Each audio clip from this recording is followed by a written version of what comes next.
नमस्कार बच्चों। तो बच्चों हमारा चल रहा है ऊ की मात्रा। आपको बताया हम पढ़ रहे हैं छोटे ऊ की मात्रा। किसकी मात्रा? छोटे ऊ की मात्रा। छोटे ऊ की मात्रा में हमने पहले ऊ की मात्रा के शब्दों को पढ़ा। पेज नंबर 34 पे हमने ऊ की मात्रा के बहुत सारे चित्र के साथ शब्द पढ़े, उसके बाद एक्स्ट्रा शब्द पढ़े, उसके बाद गुड़िया सुन मुरली की धुन एक छोटी सी कविता सुनी जिसमें ऊ की मात्रा के कई शब्दों का अभ्यास हमने किया। उसके बाद हमने सही वर्ण भर के पूरा करें, सही वर्ण भरा है, शब्द को हमने पूरा किया है जिसमें भी कई नए नए शब्द हमें ऊ की मात्रा के मिले। उसके बाद हमने इतनी प्यारी एक छोटी सी कविता पढ़ी, बुलबुल और बगुला। किस प्रकार हमने बुलबुल और बगुला का कविता के साथ बहुत सारे छोटे ऊ की मात्रा के और नए नए शब्दों का अभ्यास किया। उसके बाद हमने सही का निशान लगाए, सही उत्तर पर सही का निशान लगाए, वो भी हमने की। बुलबुल और बगुला कहानी में से, कविता में से निकालकर प्रश्नों के उत्तर। आज आते हैं हम अपने पेज नंबर 36। सभी मेरे साथ अपनी हिंदी पाठ्य पुस्तक का पेज नंबर 36 ओपन करेंगे और मेरे साथ साथ एक नई छोटी सी चुटकी चूहिया कहानी को पढ़ेंगे। इतनी अच्छी चुटकी चूहिया वाली कहानी है, उसको हम पढ़ेंगे। आपको दिखाई दे रहा है कि देखो चुटकी चूहिया का चित्र मैंने आपके लिए बनाया है। ये कौन है बच्चों? ये है हमारी चुटकी चूहिया। कौन है हमारी चुटकी चूहिया? ठीक है बच्चों, ये है हमारी चुटकी चूहिया। इसके बारे में हम आज एक छोटी सी बहुत प्यारी कहानी पढ़ेंगे कि ये कितनी हरकतें करती है। देखो तो ये है हमारी कहानी, पेज नंबर 36 मेरे साथ सभी ने ओपन कर लिया। तो चलिए पढ़ना स्टार्ट करते हैं हम। एक चूहिया थी। अब देखो छोटी ऊ की मात्रा के कई कई शब्दों का आपको दोबारा से अभ्यास होगा। कितनी तरह तरह से हमने छोटी ऊ की मात्रा के शब्दों का अभ्यास किया है। तो ये है बच्चों, एक चुटकी चूहिया थी।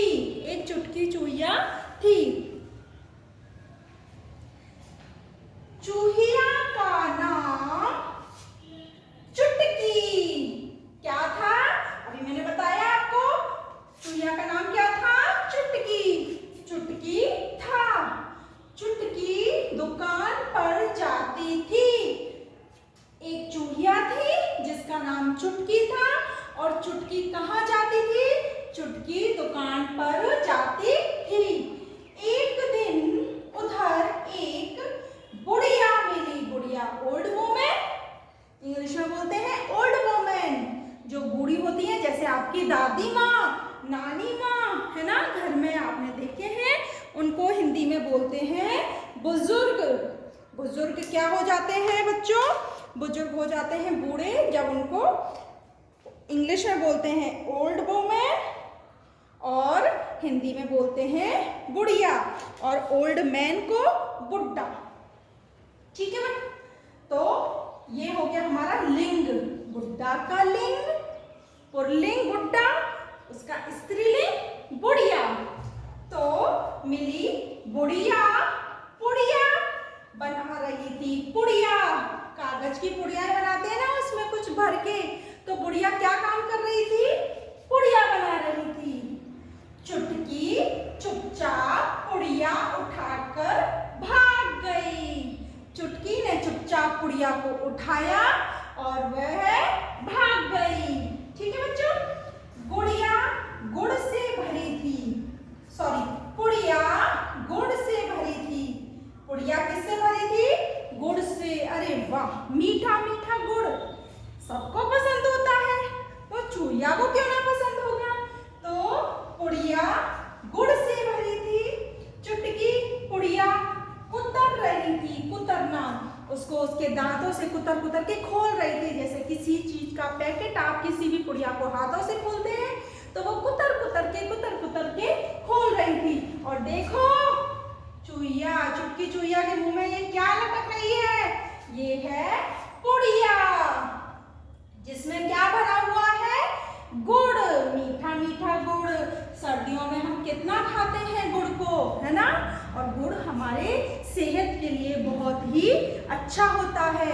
गुड़ हमारे ब्लड को भी साफ करता है, ठीक है। तो गुड़ भी स्वास्थ्य के लिए बहुत अच्छा होता है। तो चुटकी पुड़िया कुतर रही थी, पुड़िया खुल गई।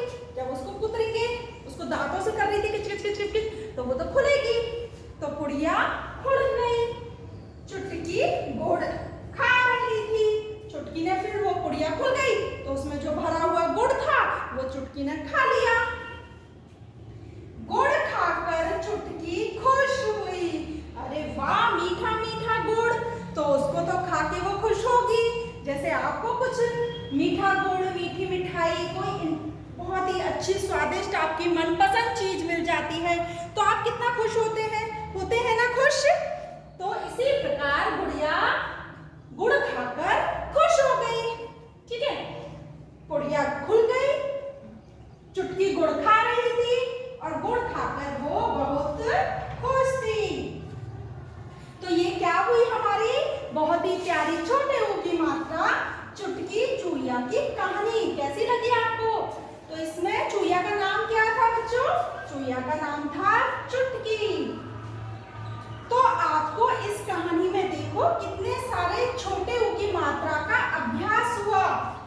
इसी तरीके से आप भी इसको साथ साथ पढ़ के जो जो छोटी ऊ की मात्रा के शब्द आ रहे हैं उन पर अंडरलाइन करोगे, पेंसिल से रेखा खींचोगे, ठीक है। अंडरलाइन को हिंदी में क्या बोलते हैं? रेखा खींचना, ठीक है। तो इस प्रकार आप जितने भी ऊ की मात्रा के शब्द इस पाठ में आए हैं उनको 2 से 3 बार पढ़ोगे और समझोगे, ठीक है बच्चों। तो आपको क्या करना है? सारे ऊ की मात्रा के शब्दों को पढ़कर समझना है। तो ये हमने कितने सारे क्या ऊ की मात्रा के शब्दों का अभ्यास किया। अब आप इसको 2 से 3 बार पढ़ोगे और समझोगे कि छोटी ऊ की मात्रा के शब्दों को कैसे बोला जाता है और कौन कौन से छोटे ऊ की मात्रा किस तरीके से शब्द पर लगाई जाती है। तो अगले क्लास में हम छोटी चूड़िया के अभ्यास प्रश्नों के साथ मिलेंगे। धन्यवाद।